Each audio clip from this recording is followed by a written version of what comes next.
Welcome to Foundations TV, everybody. We are blessed to have a very special guest here. We are sitting right next to Sri Chinna Jeeyar SwamiJi, who is visiting the USA for a very specific purpose.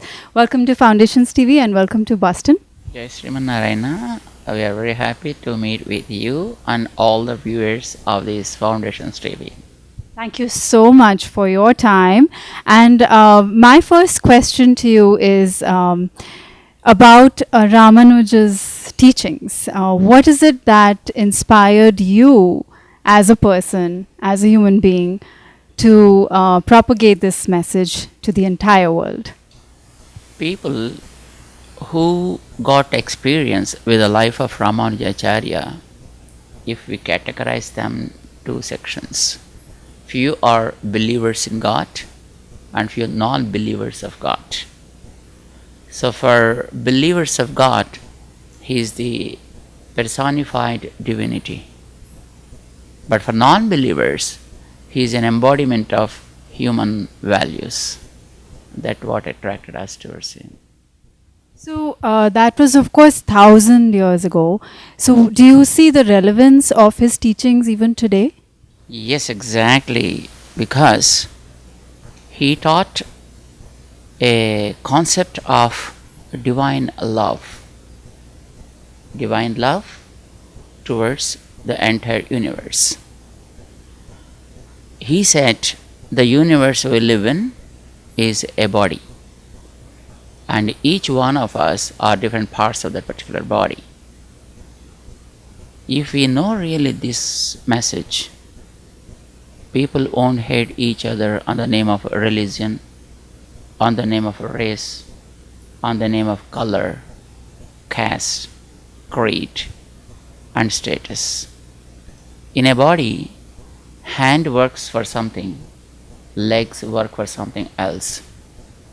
Teeth are sharp, tongue is smooth, but all they work together, never hurt each other. If we know this, that all we are different parts of the same universal body, and depending upon each other, how can we hate others? And how can people belong to the same religion kill each other on the name of God's faith? That means the concept probably is not understood by those people who are fighting in the name of race and religion. That is where Ramanuja comes into the picture. Ramanuja said that we are all different limbs of the same body called universe, which is divine body of God. Means we are all playing different roles in the same body. We need to follow our own system but respect everything. So the rule should be worship your own, respect all. You may be a believer in God, you may be a non-believer in God. It doesn't make any sense to me, as long as both live together and work for the society. But now that aspect is missing. Only fighting aspect is very much visible, spreading in the world in the name of terrorism. Yesterday it was in Syria, and today it was in Cairo, in Egypt, and tomorrow we don't know where it's going to erupt. That means this is not the right way of looking at the world, or at the religion, or at the humanity. Ramanuja said we need to know about our own selves, the relationship between all of us, because we are all children of same God, if at all there is God. No one born from the blue, and no one born in a specific way other than the other creatures. Then why should we hate each other? Why should we kill each other? So if we know this, probably the concept, then the world becomes heaven. People can actually share the joys and sorrows and live here peacefully. Ramanuja said this message 1,000 years ago. And of course it was in practice for almost 700 years after him. till the Britishers entered India. But they have their own ends to rule the country, so they divided people in the name of many things, which till recent people were very strictly following, even the governments and bureaucrats. So in the footsteps of those Britishers, I think people were very, very rigidly, religiously following them. Fortunate enough to the country, a great person like Modi has taken the reins of the progression of the culture and country. So maybe soon we can see good progress. Such a powerful message indeed, and especially with you trying to get this out to the world, and if anybody can absorb even a little percent of it, it can be a very powerful message indeed. My next question is related to that, though. We deal, and you mentioned that about the caste and the creed and the equality that needs to happen, but you also mentioned the word status, which is very prominent today. A lot of people are fighting for status and trying to step on each other's toes. So how do you suggest an individual, at an individual level, how can we deal with those greedy people who are constantly trying to, bring you down, or trying to tell you that, we are better than you and we want more of this and grab more of whatever is available out there? Already answered in the first answer itself, but again, I try to give another focus on that. Face is on the top, toes are bottom. A person sees the face, which is probably sometimes beautiful or ugly, but prostrates at the feet, not to the face. And if you know this, I think we understand the value of the status. Though head is here on the top, nobody is prostrating to the head. Though the feet are walking on the snow, dirt, dust, and the rough roads and stuff, but still they prostrate there only. So where the status stands then? Status is something related to the work of the person and the capabilities of the people. One may be blessed probably with a kind of capability where he rules the country, and the person may be having another kind of capability to clean the roads and pave the way for the rulers to go through. But both are depending on each other. Now, yesterday you also talked about the project. You're doing a lot of good work, and we've been reading about you, hearing about all your work. You're doing a lot of philanthropic work and a lot of schools that are run because of your blessings and your efforts. And there's also a very huge undertaking of building a new project. So would you like to share some details about that?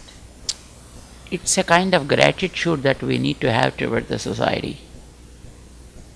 The gratitude comes when we feel the help from the society. So great gurus like Ramanujacharya 1000 years ago gave a powerful message of love, relationship with each other, and sharing, which is always relevant in this universe. And when that is the case, if the present society is not in a position to feel them, we felt it's our prime duty to show some focus on such great people, so that this kind of darkness may be dispelled before that light. So we want to keep him as a beacon light to the society, to talk about the message of equality, which he practiced in those days, not just simply preached, but practiced. So we want him to be a beacon light for which a monument should be created in a way the world looks towards that.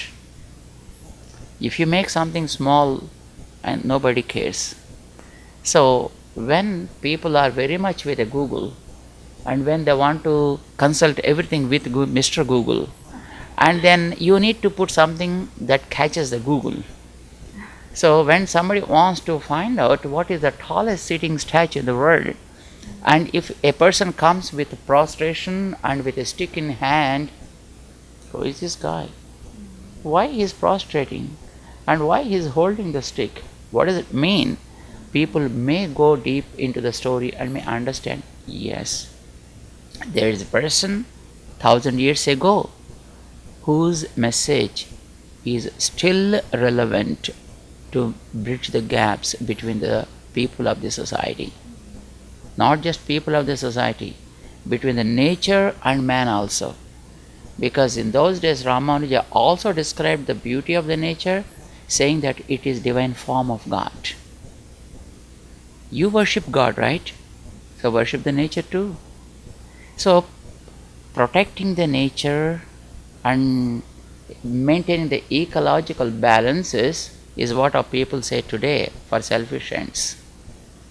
But he said it for the bridging the gap between the hearts and between the man and the nature. So the message, what he said was, serve all beings as service to God. That's why our organization has taken that as a motto for people to understand and practice. So we wanted that Ramanuja should be known to everybody, and for which we want to make it a destination point of the world to know, enjoy, and get educated. Because enjoyment, just once you see that, finish. But we want to see that it is ended up there. We want to make it a place where people who go there with a kind of understanding, they can stay there, they can just dwell deep into that, and then they get many more messages of the scriptures, the evidences. What he said was not just something of his own thought, he said. He brought it out from the Vedic philosophy and shared it to the world. So to know more about it, we are creating a facility there. And to understand that, we are translating them. To understand the originals, we are transliterating them.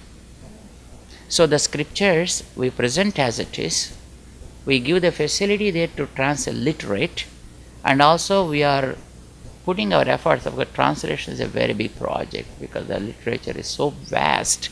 So we are but trying to present the translations also to the possible scriptures.